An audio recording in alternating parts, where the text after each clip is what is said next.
Es un proyecto que está orientado a la seguridad de las personas en planta, muy dirigido en esta ocasión a temas de paradas industriales, y empezamos a trabajar con el Centro Tecnológico Tecnalia para desarrollar una solución que nos permitiese monitorizar a las personas durante los trabajos en parada.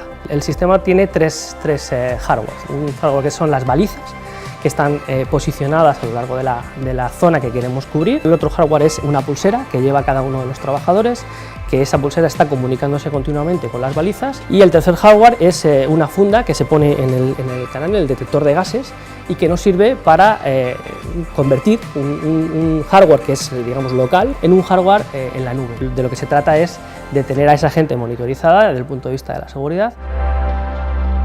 Hay una estrategia de digitalización de la refinería, es un proyecto muy ambicioso, sensorización de la planta, inteligencia artificial y una serie de proyectos que lo que nos va a llevar es a dar un paso más en la eficiencia y en la seguridad dentro de lo que es el proceso de refino. Tenemos contacto con Tecniker, tenemos contacto con Bicontech, por supuesto con Tecnalia. Se ha creado de hecho una empresa en Petronor que se llama Petronor Innovación, cuya misión es desarrollar todo este roadmap tecnológico dentro de lo que es Petronor. La incorporación de estas tecnologías, de las tecnologías del Internet de las cosas, del IoT, nos están dando la oportunidad de darle una vuelta de tuerca más a temas de seguridad y a temas de productividad y de eficiencia energética, ¿no?